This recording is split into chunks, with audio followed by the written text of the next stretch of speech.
Ridgeway, Virginia is home to one of NASCAR's oldest, if not NASCAR's oldest place to race. It's the Martinsville Speedway, the paperclip, the home of the best hot dogs you can find this side of anywhere, I feel like. The Martinsville hot dog is so crucial to a Martinsville weekend, and this race is so crucial to this season for the Lucky Motorsports, Lucky Motorsports Solutions, there we go. Elevated Performance Street Stocks this season. This is one of the final 2 opportunities to punch a ticket into the Final Four, and I think everything is going to come to a head this evening. Welcome to Pit Stop TV. My name is Andrew Cardinale IV, Zach Murtis alongside, and welcome to the virtual Martinsville Speedway coverage this evening, of course, brought to you by Lucky Motorsports Solutions and Elevated Performance and Whiplash Simcams and CC's Business. There are cars on track in practice, but Zach, let's go ahead and open things up and get straight to the track. Really love this place. I can't think of a better short track to go to late in the season. Of course, NASCAR does it, and it pays dividends. They have some of the best action they have all season. We're doing it here this evening, and I think we're going to see some pretty cool racing. Yeah, there's a lot of great cars that love to come to Martinsville Speedway, the NASCAR Cup Series, as well as the lower series Xfinity and trucks, as well as a lot of the new NASCAR Regional has been just recently rebranded, as in the Whelen Modifies, the late model stocks for the Valley Star Credit Union 300. One thing we haven't seen here a lot, street stocks, and that's what we're going to be seeing here tonight. And I can tell you for certain, these guys are tearing it up when it comes to practice, laying down some great laps. And Martinsville proves to be a challenge really in any car you're driving, whether it be a NASCAR Cup Series car or just a street stock. And, you know, I think it's going to be a great challenge for these guys to see who's going to be doing what, especially with the points battle coming into tonight. Speaking of that points battle, boy, there's a lot to talk about. Tim George is still the points leader, only by 6, though, over Zach Shucker, 10 over David Levine. Really, it's the cut line, of course. That's the point. Final 4 cut line that is going to garner our attention these next couple of races here this evening at Martinsville and next week at Myrtle Beach, because not pictured in this screen is Michael Melvin, who has gone and won 3 races this season, which you might notice ties Tim George for the most wins. If Melvin breaks that tie and gets a win in either of these last 2 races and Tim does not, Melvin takes home the top spot in the Final 4. He would have the top seed, which the top seed goes to the driver with the most wins. And this is crucial because this is exactly what this format was designed to do. If there is a driver who dominates as far as victory lane, wins the most races in a season, but had a couple of things come up, they couldn't make all the races, they have an opportunity to still make this Final 4, still fight for a championship in the last race on even footing with everybody else who qualifies. This is exactly what this is for. Excuse me. So Michael Melvin has an opportunity to prove this format perfectly, I guess, correct in what it was designed to do. Or, if he's not able to get that win, we have a somewhat interesting battle here, Zach, between Tyler Langenberg and Addison Cook. If Melvin does not get a win these last 2 races, this battle, it's going to be a little bit tough to, I guess, what's the word? I guess put into, yeah, it's going to be a little bit tough to totally wrap our minds around this week because of how far apart they still are. It's nearly 30 points, 27 in fact. But if Addison can just go out there and get a handful of points on Tyler, even put it within 20 or so, there is still a conversation to be had at Myrtle Beach in a week's time. It's still a long shot, so really he needs to get the work done this evening. But there is that conversation. I don't think anybody really has a realistic chance otherwise, unless Tyler maybe misses next week, but even then he's got drops to fall back on. So realistically, I don't know that you move Tyler Langenberg out of 4th in the points. It's going to have to come down to whether or not Michael Melvin wins a race, I feel like. And of course, we've got a lot more to talk about, think about these last couple of races. In fact, go ahead and take a look at the schedule and how we've gotten here and where we're going from this week. Of course, February 13th, Valentine's Day tomorrow. We're here at round 14, Martinsville. And then, Zach, Myrtle Beach for the cutoff race for the Final 4. I know I just hyped up Martinsville and that there aren't many places you can go that are better. Myrtle Beach might be that one place you can go that's better. Yeah, Myrtle Beach is always promoted as the premier short track racing facility down here in the South. And, you know, I never got the chance to race there personally, but I've heard so many great things about it. And it's always provided great racing, whether it be in real life or even on the sim. So to see it really come down to deciding the Final Four, I wouldn't have picked a better track. If only one thing I would have changed is swap Southern National and Myrtle Beach. Myrtle Beach would make such a great season finale, but hey, Southern National is a great track to go to as well. I'm a little sad because I didn't get to join them for a few races, but hey, things happen like that. You know, I think moving into next week, it's going to be one heck of a deciding race, really. Well, practice is coming to a close in just a couple more minutes, and it looks like these guys went for a little bit of an extended practice session, a little bit longer than what we've seen this season. And, well, practice times, they are very, very close. 1/1000th of a second separating the top two, Sean O'Hara and Zach Shucker. And for the majority of our Open so far, they've been running practice laps as a group. They've been running, I think, what is colloquially known as pit parties. Go out there at Daytona or Talladega usually for those pit parties, but even here at Martinsville, they're going to serve a pretty important purpose. When we came here in late model stocks last season, Zach, you might remember they had one of the best races of the season. This season in the street stocks, they could really use one of those races tonight. Oh, Andrew, I think the best race last season in the late model stocks had to be that first Phoenix race. I'm just being a little biased here maybe though, but one thing that I'm looking at quite hard, to be perfectly honest, is those practice times, and you know, I can see Michael Melvin is actually well in front by almost a full 10th of Tyler Langenberg, and you know, even just in practice times, that could be big when thinking about race. It has to be a win, though. Melvin has to win one of these two races and hope that Tim George can't drop another. And, you know, we're down to a different kind of, I say different, a more slim group of drivers than we've had for a lot of this season.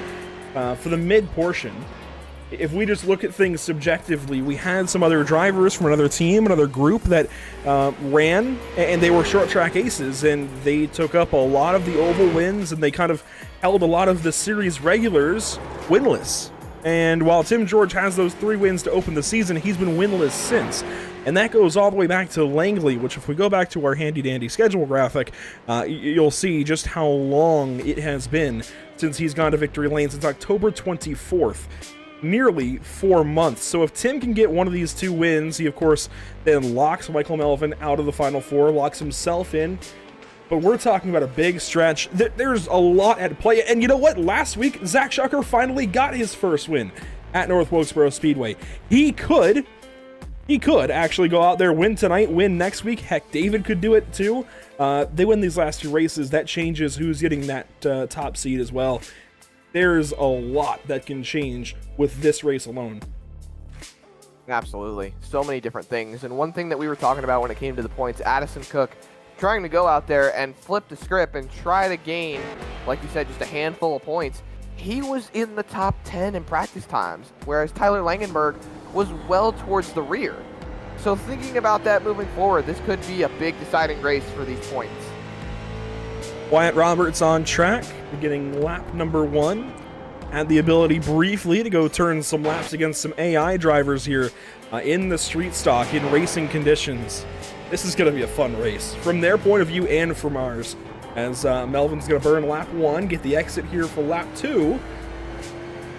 And this might be the one driver that is going to affect the most with this championship, depending on what he's able to do as he goes top of the board, first car to complete a lap, and of course that will move around. But I think Michael Melvin might be the one driver that can change the most in this championship here this evening and again next week at Myrtle Beach. Absolutely. He goes out there, wins 2 in a row. That's going to knock out Tim George, and you know that could be a huge deciding factor for him as Michael. Wow, that is close. And Zach Shucker to the line will go slower, but hang on with that pole time of a 20.576. And, you know, conventionally, your brain says lap 2 is your money lap. Tires can be warmed up. I think really with the street stock, lap 1 is your money lap. And if you burn that first lap to get the exit for lap 2, I just don't think you have the same speed. I don't know what it is. It doesn't really make sense in my brain either. But that's at least what I think we've seen a lot this season. And this is a lot of non-street stock guys that are still acclimating to this car. Ricky Wall, Scott Myers, they qualify 8th and 9th. Myers ahead of Wall. And we still got a couple of big-time swingers here. Brandon Marshall, he goes 4th. Heavy hitters that are yet to qualify. The one that I'm looking at is David Levine, who has just gotten in his car. Yeah, you can see a lot of these drivers are really just trying to feel it out, do what they can. We saw Scott Myers go faster on his second lap, so there might still be some wiggle room when it comes to these cars. You see Langenberg open up that entry and bring it down in. You can see here as he comes back to the line at 82, and that's going to put him right around 11th. Dave Levine now on track as Langenberg has one more lap. Here's Levine beginning his qualifying run. A look back, though, at Tyler Langenberg, and this also, I think, will dictate a lot of how the back end of this season goes. That lap slower, got the wall as well, and will not count for Tyler Langenberg. So, yeah, that is the other, I think, big story as to what can change this championship, I guess, picture. Whether or not Addison Cook is able to make up all those points. Addison currently qualified 6th. With David's first lap on track, that bumps Tyler Langenberg down to the 12th spot, and there's still Traber Burns left to qualify as Levine works through turns 3 and 4. He'll complete his run this time by, and Traber Burns goes 5th. David Levine will pick up, and that is good enough for about the 7th position. Here's Traber to the line, lap number 2. It's just a bit slower, and that will hold Traber in 5th position. What a qualifying effort, and Traber keeps turning things around here at the back end of the season. He has really started to impress me. Yeah, even his second lap was still good enough to keep him well into that next spot. Actually tied him with the car right behind him, which I'm not sure who that was, actually. That was Sean O'Hara. Yep. And it's definitely it's flipping the script, Andrew. We've got so many different highlights walking in to this race starting right after qualifying, and it's definitely going to be interesting to see how things play out with the points battle. Addison Cook, again, out-qualifies Langenberg by about 5 spots. So, do the math. That's 5 points. A little... Yeah, it's about 22 points, the difference now. Should they, finish where they race. And I think actually with where Langenberg is, it ends up being a 6-point difference. I think it might be 5.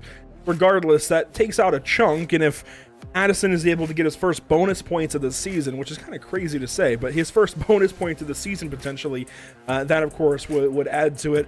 Excuse me. You know what is interesting as well? How often Tyler Langenberg actually likes to stay out or play one of the halfway cautions to get a lap led, and that is a bonus point for Tyler. He's done it multiple times this season. Bonus points, by the way, in case you're new, you can get them by starting from pole. You can get them by leading a lap, leading the most laps, having a 0x, or having the fastest pit stop of the race. So, bonus point to Zach Shucker, who is only now 5 back of Tim George in the standings. We might have a new points leader for the first time all season if Tim is not able to slow that 48 car down. But there is so much here in these last few races to talk about. Let's just get down to the grid and see who is starting where this evening. Race number 14 of 16. On pole, as I just mentioned, Zach Shucker, car 48, fresh off of his first win of the season, right back to his winning ways that we saw in the late model stock cars. He will roll off in that first position. That is important from the get-go, as Michael Melvin will start to his outside. Tim George rolls off 3rd. We have all the important drivers up front, it feels like. Brandon Marshall even high up in the points. He will start from 4th spot this evening. Traber Burns continues to impress. He starts from 5th. Sean O'Hara from 6th position. David Levine, also very important in this championship fight. He'll start from 7th spot. And Addison Cook, all the potential in the world, will start from the 8th position. To round out your top 10, Zach, it's Kyle House and Joey Tackett. Yeah, but still super, super close throughout the rest of the field. Scott Myers and Ricky Wall right back there in the 11th and 12th place positions. Moving to your final 4 cars, Tyler Langenberg, Kevin O'Hara. And then your final 2 starting spots of the night is Wyatt Roberts and Jack Gunset. Definitely looking to put on a great show for us tonight. And just to go back to Addison Cook for 1 second, I think he's looking to get whatever he can tonight, but I think the biggest and most challenging obstacle in his way right now is starting in that 2nd spot. And that'll be Michael Melvin matter of whether or not he goes and wins the race. Let's take a look at your Whiplash SimCam's race details. Back to a 65-lap race, away from the road courses, just the usual format from here out. One stage break, one halfway break right around the middle few laps, one required pit stop, up to 3 green-white checkers available, and damage healing is enabled. It's a classic race for the Lucky Motorsports Street Stocks. We're about to get it underway. Race 14 of 16 coming to the restart zone, and Zach Shucker has us green at Martinsville.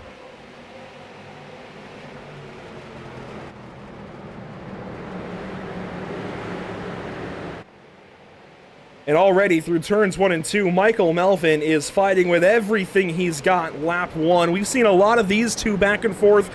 Go back to Daytona when Melvin almost got that 4th win he needs. It was scrapping back and forth, lap after lap between these two. Whole lot of contact, ended up with neither of them winning the race. They're right back to it here at Martinsville. Yeah, we see Melvin falling in line, going to the inside underneath Zach Shucker.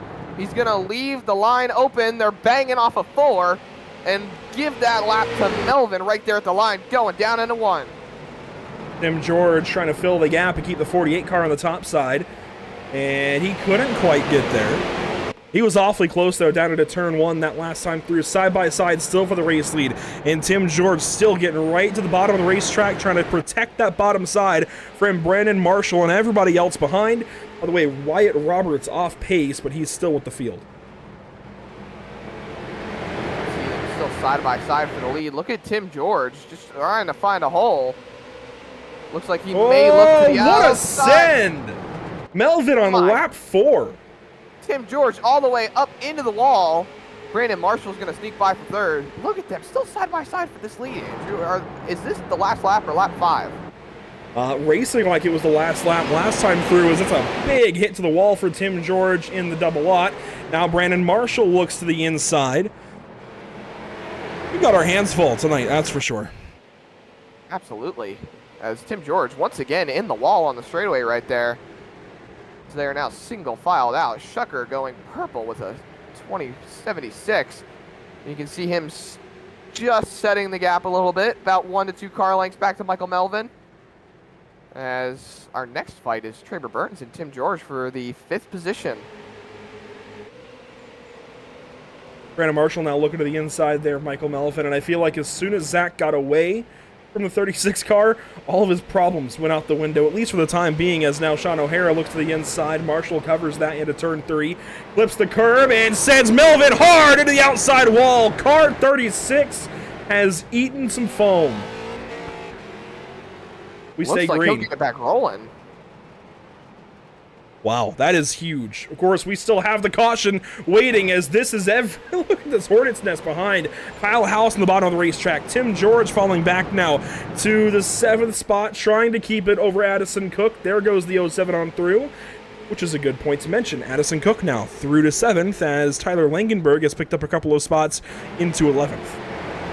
Keeping it in mind, Scott Myers is turning some really good laps right now, and he is going defensive into the next corner. Addison Cook might give it to him here. They're side by side into 3, but Tim George on the back bumper puts him on the inside wall, and that is not very good for Scott Myers.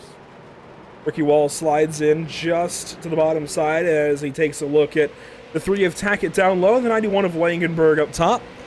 And David Levine starting to work his long run magic. Gets by Traber Burns with a 4th spot. As Langenberg still battles with Tackett back here for 9th and 10th positions. And Sean O'Hara goes purple, a 20.68. We see Langenberg just trying to do whatever he can on the outside line. He's going to clear Tackett from the looks of it. As Tim George continues. Actually, that was not Tim George. My mistake. That was Kevin O'Hara trying to hang on to that car. We've seen a lot of cars so far actually into the outside wall. As, take a look here, he's still holding on high and mighty in 4th, as we've got a fight for the 2nd place. That we do. Up 5 spots, though, for Levine. Good start there.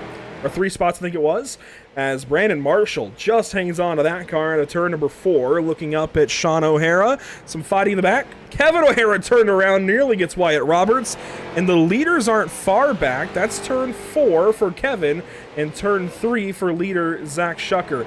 And I think the goal here, just like in that late model race last season, is to keep this race as green as possible. Wear these tires out. This, of course, is one of the best facilities we'll be going to all season, or have gone to all season, I should say. It's actually not that hard on tires compared to some tracks we go to, because it is higher quality facility, higher quality pavement. It's still going to be tough on the right sides, but compared to some of the tracks we've seen, some of the track conditions we've seen, Zach, I mean, 64 degrees in the air, 69 on track, couldn't ask for better conditions as far as tire grip goes. The more green laps we get, I think the more fall off we'll see for sure. Absolutely. These tires are definitely going to fall off the more we go into this run, especially when it comes down for pit stops. We're going to have rubber on the track, and we'll have fresh rubber on the cars. It's going to change how these things will drive completely as the race goes on. Not to mention it's overcast. So you couldn't ask, like you said, for better grip conditions. As, take a look here on board with Michael Melvin, who has fallen back just a little bit. And when I say a little bit, he started second. He's now to 13th. He's lost quite a few spots. That all happened in one corner. He got sent around by Brandon Marshall in turns 3 and 4. And aggressive from the get-go, Melvin was, but as soon as Zach Shucker got away and started to put some time between the 48 and 36 cars, Melvin got swallowed up by Brandon Marshall behind, and that just resulted in the contact they had down in 3 and 4. A handful of laps to go. He's now starting to look up at Ricky Wall and Joey Tackett, though. And this would put Melvin into 11th if he's able to pass the 2. I don't think 11th really matters to Michael Melvin, though. I think the one thing that he's looking at is trying to get that win and be able to put himself in a good spot. And there's not much you can do from this position, but just keep in mind, like we talked about earlier, there's a caution that's going to come out for the one-stage break. There's still a chance for the field to get bunched back up as Tackett goes a little wide there. And there's still going to hold pace coming off of turn number 2. And while 11th might not mean a ton to Melvin in this sense as far as points go, it would still be a ton as far as getting him back through the field in the short term, as Michael takes a look to the inside there in turn 1, and that's good for 12th position for the time being. We'll see if he's able to hold on to it. Still side by side coming off of turn number 2, and looks like Wall might be early on the brakes there, fall in line. They're going to get single filed out, give the 12th spot, like I said, right there to Michael Melvin. Well, Melvin begins his trek back through the field. Sean O'Hara has slowly been closing in on former roommate Zach Shucker. And there are so many little connections throughout this league of friends in the Lucky Motorsports Solutions Street Stocks, brought to you by Elevated Performance. All of these little connections. Zach knows, of course, Sean O'Hara very well. He knows Joey Tackett. That's how Joey got in the series. I mean, there's different routes that run different directions. But in this case, these two were roommates for a very, very long time. I wouldn't be surprised if Zach maybe helped Sean with the setup, and now Sean's starting to use it to Zach's disadvantage as Sean starts to reel that 48 car in. It seems like Sean's been a lot better with the tires and just being able to hang on to him this late in the run. And we've not got too long until the stage breaks, so if Sean can get position before we hit pit road, that's going to be huge, as Kevin O'Hara is right up the road to go a lap down here. Gunset not that far in front of him as well. You see the leaders making their way into 3 and 4. That gap now down to about 0.3 of a second. Yeah, Zach's starting to struggle as the long run sets in. 24 laps complete. Meanwhile, battle for 4th sparking up. You've got David Levine starting to get hauled back in by Traber Burns. And how about Kyle House? First start in a few weeks. And let's see, where did he start? Car 28 started this race 9th. He's up to 6th and looking like he might grab some more. Could be up to 4th here, not so far away. I mean, really good start to the day for Kyle House. Still a lot of racing to go, though, as the leaders have dispatched of car 29 efficiently. Kevin O'Hara goes 1 lap down, but the rest might not be so easy. Yeah, we see Jack Gunset just up the road. Wyatt Roberts right in front of him. But the fight for the lead now within 0.2 of a second, as we see Sean O'Hara right on that back bumper of Zach Shucker coming off turn number 2. Taking the look, not going just yet. Trying to psych him out maybe just a little bit, Andrew, as the gap widens out a little bit, but they're still very, very close together. Here comes a move maybe in turn 1. No, Sean sits back, and it was interesting to me when I loaded into the session to see the 18 car top of the board in practice. I knew something was going on there. Sean O'Hara has an oddly great grip on this racetrack this evening, it seems, and I don't recall him being exceptionally good at this track with a late model stock, but just something with this car, this track is clicking tonight. I'm sure the setup work is helping for sure as they come upon the 73 car of Jack Gunset and should get by him relatively quickly. The turn 3. Look at this. Oh, right contact! He saved it. What a move right there. Saving that car, holding on to it. Sean O'Hara is not playing around tonight. He's definitely got the better cars. They make their way off of turn number 2. Taking the look once again. Might commit this time. That gives him space, and Sean uses up all of the curb and will lose a little bit of time off the corner that time through. And get the curb at Martinsville, you're going to lose some time, but not far back. And at any point, we could get that halfway caution. At any point, we could see these two swap spots. Of course, Zach going to try and hang on to it. Rinse, repeat. John back down to the inside in 3 and 4 this time. Sean is really getting Shucker when it comes to corner exit here, and they're side by side down the front stretch. Shucker has the lap, but Sean O'Hara has that inside line, that preferred line here at Martinsville. Not clear yet, though, Andrew. Not clear yet, but that's the pass relatively made. I don't think Zach is going to get back around him on these old tires, and sure enough, he won't. Lead change, new leader, Sean O'Hara at the line that time, and there is your halfway caution. Michael Melvin only up to 11th spot, but he did pass those couple of cars he was looking at, and the rest of the field held more or less steady as our lapped cars will go by the pace car and unlap themselves. And look at this, pit lane opening up right away for these drivers. Sean O'Hara, of course, leading the charge. He couldn't have timed that pass any better, Andrew, right as the caution was coming out. And that's definitely going to help him for track position, especially with the fact of these pit stalls. You can have an advantage being in that number 1 stall here at Martinsville. Got to watch this 36 car as everybody heads down to the elevated performance pit lane. Watch what the 36 car does. Michael Melvin in the pit lane. Is he going to go? Everybody has to take at least some kind of tires. Does he go for 4? Does he go for 2? I'd imagine it's 2. Get back on the racetrack as soon as possible. But he could go and take all 4. Considering how far back he is, I would take 4 here and get all the grip he can for the rest of the race. He's going to take 2. An interesting strategy, especially with the drivers who just made it out of pit road. We saw David Levine take the lead with Brandon Marshall jumping Sean O'Hara. Yeah, a lot just changed. Levine in and out quickly. Must not have put much fuel on the car, if at all, if any. Brandon Marshall in the 2nd spot. Sean O'Hara 3rd, as you mentioned. And the fastest 4-tire stop of the race looks like it's going to be between cars 88 and 42. For Ricky Wall, it's a 20:48.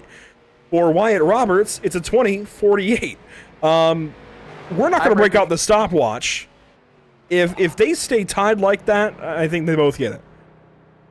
I think the tiebreaker should go down to total time spent in the pit lane. Well, yeah, 52-2. That's not a bad way to do it. I don't know that we have the verbiage written ahead of time to dictate what the tiebreaker is, but that's not a bad thought, as Wyatt Roberts did take a little bit longer in the pit lane for whatever reason. But that is your elevated performance pit cycle for the most part. I think everybody is done in the pit lane. Yeah, everybody back on the racetrack, and sure enough, those are the 2 fastest pit stops of the race. Looks like it's shared currently between cars 88 and 42. Now up front, David Levine taking the race lead. Of course, that's big, Zach. Brandon Marshall 2nd, Sean O'Hara 3rd. The next championship 4 driver we're looking at, tentatively, of course, is Zach Shucker in 4th, then Tim George in 5th. But there's the choose. Where do these guys go? A lot of cars going to the outside, to be perfectly honest, as We see everyone fill in. Look at that. Addison Cook taking the initiative.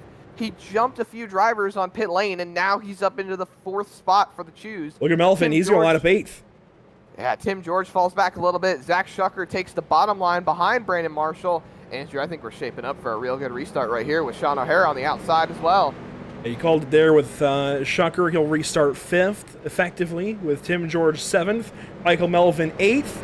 But Addison Cook up in the top 4. David Levine, the race leader, into the restart zone, and we're back green at Martinsville.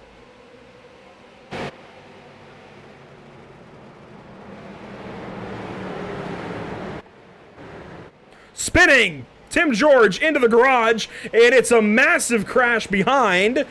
Where's the caution? There it is. Yeah, caution finally comes out. Tim George just went to the hot dog stand. Did he pick us up some fries, though? Oh, I don't care about fries. Here, it's all about the glizzies. I can't believe I just said that. I can't. Oh, boy. Good night, everybody. Yeah, that's where the show ends. Anyways, Tim George on this restart, he's going to go all the way to the back of the field, which now puts him relatively defenseless over his top seed for 2 reasons, and Melvin just drove down into him. If I was Tim George, and this is totally optional, if I was Tim George, I would have driven that car right to the hot dog stand and submitted it to iRacing, not top 10. There is nothing Tim could have done. We'll take one more look at it. I don't know what he could have done differently. Just hard racing at Martinsville. That's all it comes down to, really. There's a hole there. Melvin sees it. The hole closes too soon. Myers. Tyler Langenberg, hard hit. Wyatt Roberts. A couple of these cars heading back to the pit lane. Tim George, of course, driving through the garage. That netted itself a pit entry, technically. But don't worry, that will not take the bonus point away from the 42 or 88 cars. And of course, damage healing enabled. We're not going to see anybody take those lengthy repairs in the pits or anything. What is interesting is Tim George is trying to burn fuel, I think. He just had it absolutely pinned. He's doing it again here, maybe? I think he's trying to burn excess fuel. Definitely a strategy worth trying. And that was the choose. Levine just took the outside, O'Hara in. That's big for the leader. I think we've seen a lot of good runs on the outside, and it looks like these drivers are starting to notice that. Tim George is the last car to cross, takes the outside. Addison Cook gained a spot on the restart. He moved from 6th to 5th. Now he's restarting 4th. Shucker sees what he needs to do now, takes the top line in the 6th position. Here we go once again, Andrew. Rinse, repeat, re-rack, restack.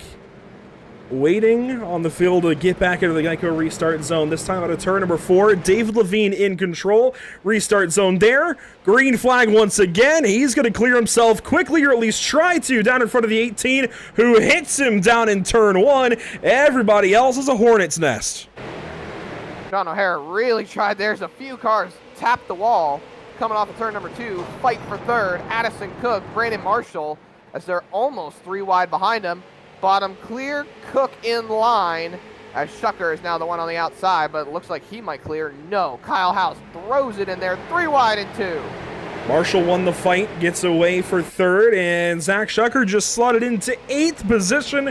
He might lose it here in turn 3. Michael Melvin quietly slips up to the 6th spot as Tim George tries to start to work through this field.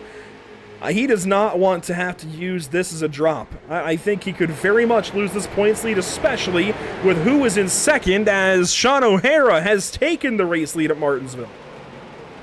Just gets by David Levine on the inside, but look at this battle between Shucker and Melvin, and the points battle continues to heat up.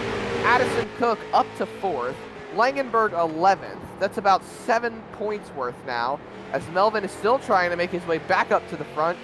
The person who sat on the front row with him right there in front of him, as Shucker looks to the inside. Draper Burns can't get there. They're all going to slot in line single file, but here comes Melvin. Melvin got Zach pretty good in 1 and 2 last time. He looks to the inside there. Zach bites it. He called the bluff, or not, what's the word? He took the bluff, I guess? No, he fell for it. That's what I'm looking for. No, called would be to bait the baiter.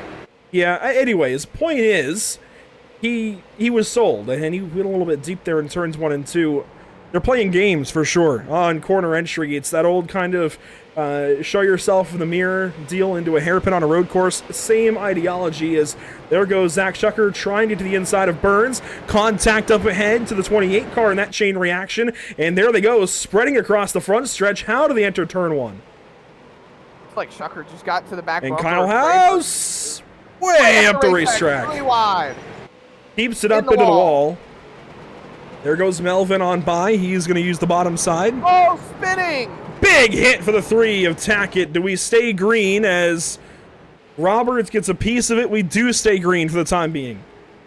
Moves Langenberg up to 10th. A few drivers now taking initiative as Melvin almost clears Traber Burns coming off of turn number 2. As Levine is way up the racetrack now. Those tires not setting well, but he's still holding that P3 with Addison Cook right there closing in. So David Levine drops down to 3rd. Brandon Marshall up to 2nd. The leaders spaced out. There's absolute chaos. We have 15 to go, Zach, and I have no clue what is going to happen the rest of this race. Traber Burns on Michael Melvin, this for 6th. Well, I think Melvin's going to start to drive away. You talk about Addison Cook. He's up in 4th spot, Zach. How about Tyler Langenberg? He's 8th. Or not 8th, 10th. Which is, what, 7-point difference? Just about, but I think you're going to say an 8-point difference because I believe, correct me if I'm wrong, Addison Cook still has a 0x. Tyler Langenberg does not, as we've seen him get involved in a few things. Very possibly. That would, if Addison is able to get to the end of this race with 0 incidents, that would be his first bonus point of the season. By the way, Joey Tackett has called it a day and has parked that number 3 car, I think, out of frustration. Although here is Zach Shucker. And we could see some 4Xs from bumper contact alone. If Zach uses the bumper here, that could jeopardize it for Addison Cook and possibly his season. Addison lets the 48 go by. I think he realizes that he wants to be aggressive, but at the same time, he knows that Shucker is going a lot faster lap by lap, and it's better to preserve the bonus points you have than lose them trying to hold on to them. They could end up behind these guys anyways without that bonus points. If you can hang on to it, let the Wookiee win, let the fast guys go by when they need to, and just keep yourself as far up front as you can. You're doing your job. See what Addison Cook can do the rest of this one. As Langenberg actually is in a pretty interesting little spot. He's defending from Scott Myers and chasing the 28 now of Kyle House and the 88 of Ricky Wall. There's an opening for Myers down to turn 1, and Scott's going to take it. Yeah, Tyler Langenberg just scraped the wall moving through the front straightaway. But he's cornering a lot better than Scott Myers is, even on just the outside line. Langenberg has been able to hang on quite a bit to this position right now, and if he can just hang on for about 9 more laps, he'll be able to say that he got a top 10 here at Martinsville. But Scott Myers is definitely taking looks going through these corners. With Tim George right behind him, it's only a matter of time before these passes start being made. Well, we'll see. It's not the easiest place to pass at a street stock, especially on old tires. You have less grip, obviously. It just gets harder sometimes to make the moves you have to, but at the same time, everybody's burning those tires up. They're liable to make mistakes. It's going to be interesting racing these last 7 or so laps as David Levine looks up ahead at the gap to Brandon Marshall and is trying to close that back in. He gave up these first couple of spots pretty easily off the restart. I think he's just points racing. He knows he doesn't have to win, but he could claw himself up to that fight next week for the top seed. I say top seed. The first place, anyways. In the point standings before we reset at 0 for Southern National. Would like to go out on top, but he's starting to lose the 71 car. Yeah, he took a gamble on those 2 tires and was able to gain some track position, but ultimately, as the long run set in, David Levine ended up falling a little bit further back from the lead as Zach Shucker is now closing in a little bit more, bit by bit, as Traber Burns is moving into the 7th position. He's 88 car. Defending is what he's doing. He was on the back end of Melvin a couple of laps ago and lost pretty extensively the last couple of laps, but now the side-by-side fight between House and Wall might save him. Never thought a House and a Wall might be fighting. Usually they're working together. The Wall holding up the House. Anyways, that was 5 laps to go, coming to 4. The dad jokes are starting to roll themselves in. Well, the tires are as well. That chrome blue 91 was very sideways at a turn 4 that time by, and this might be some of the most intriguing racing on the racetrack, and I'd say it is. Ricky Wall, Kyle House, Tyler Langenberg, Scott Myers, all over the place in the mid portion of this field, and that might be a crash. Kyle House drives the 91 to the wall. Are we going to see a yellow? No. Oh, House is taking him out. There needs to be a caution. Around in the racing line. Here come the leaders. Gunset trying to slow up, but it looks like Langenberg gets it rolling. 2 laps to go, Andrew. Wow. We stay green. And that is going to hurt Tyler Langenberg in these points. That needs to be a big, big penalty to Kyle House. I know they aren't racing for a ton, but to take somebody out, and there's no caution for it, and he's fighting for a place in the championship, that's inexcusable, and Kyle House should be ashamed. Regardless, Sean O'Hara has taken his first white flag in this series, brought to you by Whiplash SimCams, and it's going to be a big W for car 18 at Martinsville. Fight for third across the line. David Levine hangs on as Shucker gets into the wall. Addison Cook is going to be your final car inside the top 5. What a race back there for third place between Shucker and Levine. That was good stuff. Really, really good stuff. And see, Melvin parks it pretty quick. Sean O'Hara is going to wait on the field, I think, and then do some burnouts. There is Tyler Langenberg. David Levine brings the car to a park. And I would be frustrated if I was this guy. Oh, he's looking for somebody. Maybe not. Well, here we go. Burnout time for the 18 car, if he so chooses. Come on, Sean. Show us the smoke. If he's maybe waiting on the 48. Let's see. Sean might come around here and do some burnouts. I thought maybe he was waiting on Zach Shucker, but anyways, that is certainly an interesting way for this race to have gone. And Sean O'Hara, is he going to burn it down? Yes, he is. Yeah. Good old smoke show.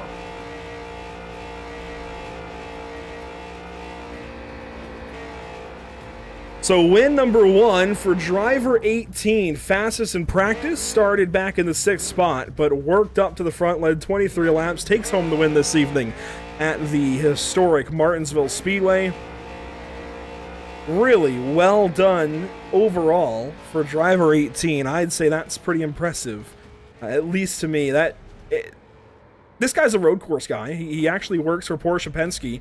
However, the verbiage is there for the team name, and celebrated a pretty big win recently down at Daytona International Speedway. Wonder what that was for. Was able to celebrate that one, have a real good time, and now I think able to duly celebrate that. Really cool.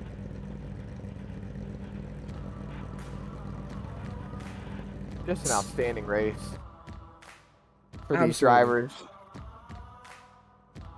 We're going to take a look back in just a moment at your race results when it's all said and done. Still, that was crazy stuff there at the end. But Sean O'Hara takes home the race win. Brandon Marshall in the 2nd spot. David Levine, your top 3. Zach, there's a lot to unpack. Absolutely. Sean O'Hara rolls out of here with a win. It's not going to help him in terms of a championship, but hey, to say you won a race is always something else. And Brandon Marshall, David Levine, bring home top 3 positions. Zach Shucker, they were fighting very, very hard. David Levine and Zach Shucker towards the end of that race, they were swapping positions on the last lap, and Addison Cook, a very, very solid and respectable top 5 for Addison Cook. He really needed that tonight to be able to walk away with some good points. Michael Melvin, Traber Burns, Ricky Wall, Scott Myers, and Tim George all walking away with top 10 finishes here. Just a lot of good stories throughout the field tonight. Finishing down in the 11th position, you'll find car number 42, Wyatt Roberts. Kevin O'Hara finishes 12th. Kyle House 13th, that should be a DNQ, or a DQ rather. Tyler Langenberg finishes 14th spot, unfortunately. Jack Gunsit hangs on to the lead lap, finishes 15th, and Joey Tackett had to call it an early day. He will finish 16th position, or at least get credit for the 16th position. But Sean O'Hara, able to finally celebrate a race win. It's been a long time coming for driver 18, and Sean, you park it this evening in victory lane. Last week we never got a chance to properly congratulate you on Daytona. Now we get it to do twofold, or get to do it twofold. There we go. Daytona recently, Martinsville tonight. Are there cold beers being cracked? Because there should be. Yeah, I think there's a few cold beers getting cracked. It was a hard, tough battle, trying to having a bad qualifying, then having to work my way through everybody, and then chase down Shucker, trying to get him before the caution to try to make sure that I'm the first car out. Then David and Brandon both had a really good stop, so had to really work hard to try to make the outside line work enough for me, and I got that quick caution. So Wait is certainly nice late here in the season. Do you think you can replicate this kind of a day at Myrtle Beach next week, though? It's a completely different animal. I'm not sure. Myrtle Beach is probably going to be pretty tough for me. Martinsville's really good for me because of how my driving style is. I need the car to rotate, and I get on the brakes pretty late compared to most people, so it might be a little difficult, but I think we hit something off with this setup, and we might be able to continue it. Well, Sean, hopefully we're talking to you next week as well. Congratulations, finally! You're a race winner here, and not just over in IMSA. Congratulations, buddy. Seriously, job well done. Thank you very much. That was a great time. Sean O'Hara, maybe still working off that Daytona hangover, who knows. But second place, Brandon Marshall. This is another really solid effort, Zach. The 71 car has been getting better week after week. Absolutely. Brandon Marshall putting in quite the performance tonight. Coming home with the second place finish. You know, you're still a solid 30 points back from Tyler Langenberg when it comes to making that championship 4. But do you think realistically you might be able to have a shot moving into these last few races? Possibly, but I'll need a lot of luck to go my way. I missed a couple races, I think 3 in a row early in the season, and I was doing some math last week and was like, shucks, if I hadn't missed those races, I would be there. But no, it's probably a long shot at this point. Well, you definitely did a good job, and you couldn't have asked for a better race. I think the only thing that would have been better was one position higher, but still a second place finish is nothing to scratch your head over, and you did an absolute amazing job hanging on to it. How did the tires fare for you, though? We saw a lot of drivers struggling as the race went on, being able to hang on to these tires. Did you think that your tires were going to end up giving up at some point, or do you think it was just more attrition based? Yeah, tires definitely played into it. In practice, after about 10 laps, I feel like I could run some of my faster laps for 10 laps and then immediately a tenth or two off. I think I probably had the third or fourth best tire wear. None of us had anything for Sean. His setup back in practice, I think he was like on lap 55, still setting competitive lap times.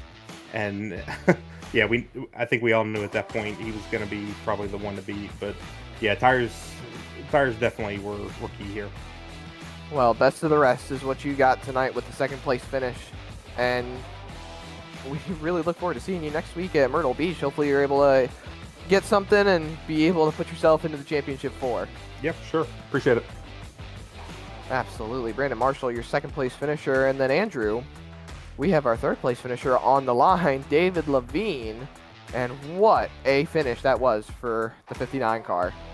He couldn't quite get back up to the top 2 positions, but still a top 3. It's a big points day, David. What was the thought process? I guess, how did you get the race win out of pit lane, first of all, and the thought process being so easy on some of those guys later in the race? Yeah, definitely. First, like you said, a great points day, and definitely happy for that. Gotta give a massive shout out to the Elevated Performance pit lane crew for the 2-tire stop that got me out.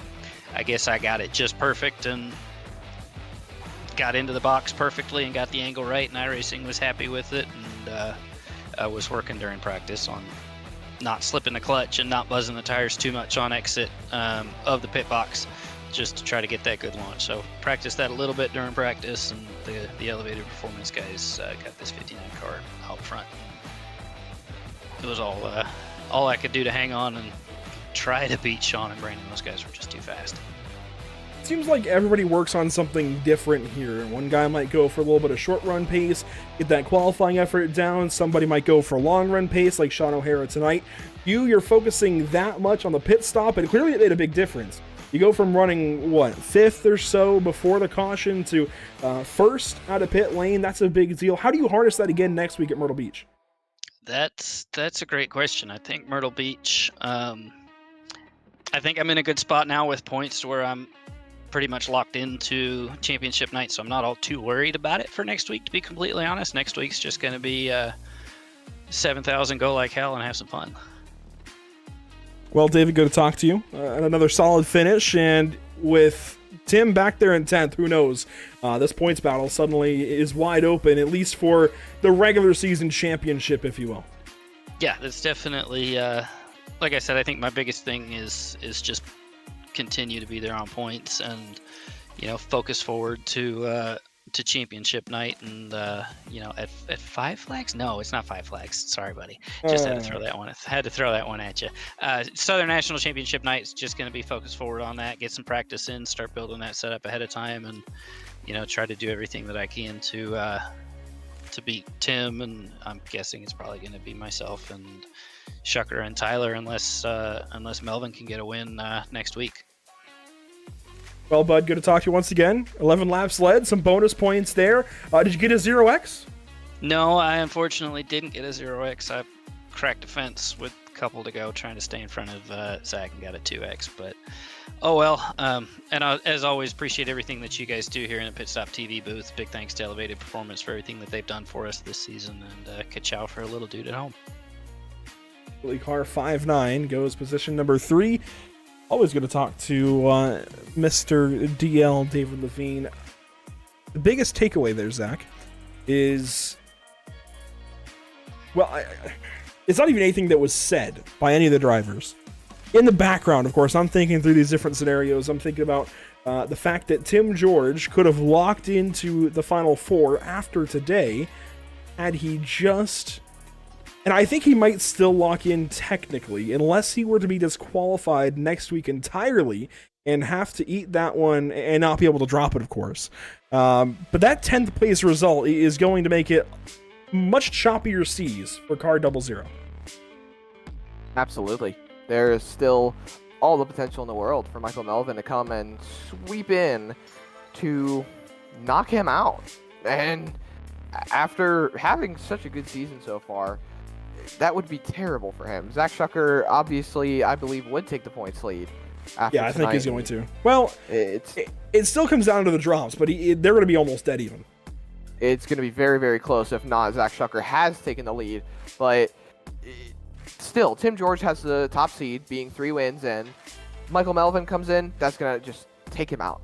And Tim George has been having a decent season so far, and he may have not gotten a win since, I don't know, October, but still, being the points leader this far into the season, even after having such struggles and not being able to grab another win, would totally derail his season. It would just be completely insane. And you've got Addison Cook and Brandon Marshall coming away with great points days, both of them walking away with top 5 finishes. Tyler Langenberg, obviously with that late race contact with Kyle House, and you've made your opinion very clear on that as well, and it's only logical to agree with you on it. It sucks for Langenberg with everything he's got on the line right now, being the lone car out with not having a win, trying to get in with those points, and now he has to roll into Myrtle Beach next week and make sure that he finishes a good amount of spots in front of Addison Cook. Funny you bring that up. I was just working on queuing the replay, and we are going to take a look back at what went on and a little bit of the, I guess, story going into that contact, some of the context. And I have not seen this replay yet, so we're going to bring it back over into the broadcast scene and just play through. This is turn 2. They're going to crash down in turns 3 and 4. And just watch the 91 up the racetrack there. Ricky Wall kind of backs up. Langenberg down to the inside. And a little bit of contact is made. They both go down to the inside wall. Okay, they're both in it. Sucks for both of them. This is just childish, man. I know they aren't racing for much, so I don't think Tyler Langenberg is going to lose some big financial, sink into this league or anything like that. But that is just, I don't understand. I really don't. And intentional crashing just, it doesn't belong in any kind of organized racing like this. Even if it's a retaliatory, like, it just doesn't need to be here. And you can see right there, it really just looked like a mere racing incident. Langenberg saw the hole, and he was looking to take a position and get any points he could to help his championship hunt. And, Kyle House threw it in there pretty hard, trying to close that door before Langenberg had the chance to do it. It just seemed like a meet-in-the-middle type deal. No one was really, truly at fault. It's just a racing deal. And to be irritated about that is somewhat understandable, not being able to see a replay, but at the same time, there's no sense in just going after each other. Got a camera set up on the scoring tower. Follows the drivers around. Kind of a unique perspective. We'll watch this through a little bit. Just one more time, and then we'll let it all rest for the evening. But let's see, I think this next time down in 3 and 4, and there's one thing I want to point out. If it is right here, then it happens. I think it is. Up the racetrack, yep. There goes Ricky Wall. So slow it down here. If Kyle House tracks out with the racing line, I don't think there's contact there at all. He kind of keeps it on the racetrack a bit, I'm sure, because Ricky Wall is out there. That's racing with coming to 2 laps to go. And it's unfortunate. We're not just here to dog on Kyle House or anything. It's unfortunate because it makes a bad situation even worse for Tyler Langenberg. Let's see, he ends up losing another position or 2 as a result of that, and it's insult to injury. I don't know. I don't, even just to respect things, Zach. He's trying to get in the Final Four. You take him out, make his day even worse. He might be able to drop this race, that's the hope, but then he's bringing another bad result in that was previously dropped, and it's gonna hurt him a ton. It might give us some more storylines from Myrtle Beach, but that's not the way we want that to happen. Well, personally, I have a few different things that I'd really want to say on the matter, but I'm not going to say anything just until I know for certain when things are all taken care of, whether penalties or anything like that happen. But for those watching, when it comes to drop races, you can drop, as it kind of goes in, you can drop your worst races. However, if you have a race that you did a little worse in than somebody else did when it comes to their drop, your drop's going to be worse, which in turn could really affect your points moving forward. So, per your point, Andrew, you don't really want to be bringing in another bad result for a drop race. It's going to really hit him hard when it comes to moving into next week, because the points gap right now, only 27 points. If you bring in a drop race like this, that points gap could very easily become much, much different. Addison Cook may have closed about 8 or 9 points rolling into tonight, but he may close somewhere, maybe anywhere between 15 to 10 points just because of the drop races.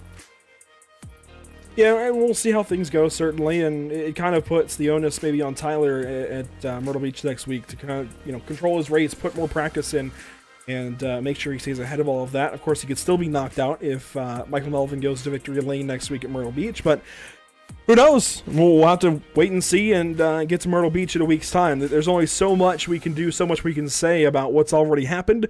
We saw it. We've talked all about it. We just got to tune in February 20th and see what happens out at Myrtle Beach Speedway. Until then, let's take a look at what's upcoming here at Pit Stop TV. Now that that's all out of the way, next up for us, well, is that Myrtle Beach broadcast. It's a light week. Everybody go have a great day tomorrow with whoever, whether it's a significant other or even just treat yourself to maybe a day doing whatever you want to do. It's a very special day to some, and a rough day for others. I just hope everybody has a happy Valentine's Day and a happy Daytona weekend. NASCAR is yeah, back. baby. I knew you'd like that one. Daytona Day. I knew you'd like that one. Yeah, and of course, NASCAR comes back this weekend. First weekend without football, though, so maybe some people are sad about that. Regardless, Not. a quiet week for us until Myrtle Beach, so we get to think about it, stew on it a little bit, let it simmer, and come back in just a week's time and figure out who is going on to be the Final Four at Southern National. Then, once that takes place, it's right back to the full schedule. Wednesday evening, February 21st, we have Talladega Superspeedway, complete with the brand new logo for the SARG Superspeedway Series, brought to you by Sunwest Construction. That Thursday evening, February 22nd, we go down to Nashville Fairgrounds Speedway with some super late models for the Sarah Pierce Fleet Service Super Series, round number 4. For those drivers, they've now gone through Kevin Harvick's Kern County Raceway, Irwindale Speedway. Last week, they were at New Smyrna Speedway. Now they have a week off, and they get to go to one of the fastest short tracks, especially super late model tracks you could go to. Nashville Fairgrounds Speedway going to be a big challenge for those drivers. 9:45 Eastern, actually. We'll get that adjusted. 9:45 Eastern that Thursday evening. And Zach, we're back on Twitch. I know you've been waiting for that one. Absolutely, and we're going to be celebrating that one for a long time, especially being, having all of our social media streaming now. Anywhere. You can watch us anywhere you want to. Facebook, Instagram, Twitter, for Facebook, Pitstop TV, Facebook.com/PitstopTV. I haven't run through these in a while, so you're going to have to cut me some slack. Instagram.com/Pit_Stop_TV. Twitter.com, formerly Twitter, now X. Twitter.com/PitStopTV_, and then back with Twitch.tv/Pit_Stop_TV, YouTube.com, the main place to watch Pit Stop TV and all the great racing action we have to see here, and our newest streaming platform. Still, we've been on there for a little while now, but still relatively new. Kick.com/PitStopTV1. Great streaming service, great platform, amazing places all to watch Pit Stop TV. You can see Andrew and I having so much fun in the booth. You can see Andrew with his lovely dad jokes, and hey, that's not my name. No, it's not. You're right. I forgot to update that today. It's been so long, Zach. I know we were supposed to have you last week for North Wilkesboro. Then technical difficulties. There we go. That was a technical difficulty too. Zach Murder's back on the broadcast. Good to have you. I know you ended up joining us Thursday evening for some Sarah coverage, back half of the race. Hopefully we get you back in a whole bunch of these broadcasts through the course of 2024. A big shout out quickly to our partners, of course. The big standout is Elevated Performance, of course. To rise, you must elevate. Rising above the rest today is Sean O'Hara, the Lucky Motorsports Solutions Street Stocks at Martinsville Speedway. Race 14, 2 to go. Just one until we know who's fighting for a championship when they're all reset to 0. Well, the top 4 anyway. Reset to 0 for the championship race at Southern National Motorsports Park. Until next time, thanks so much for tuning in. A big shout out to our partners here at the channel as well, Whiplash Simcams, ATVO and CC's Business, and the groups on the bottom of your screen now that help us get it done in audio. ATVO, Whiplash Simcams, OBS, and iRacing.com. We'll see you all in the next one, hopefully right back here on a Tuesday evening next week at Myrtle Beach Speedway. Have a great night.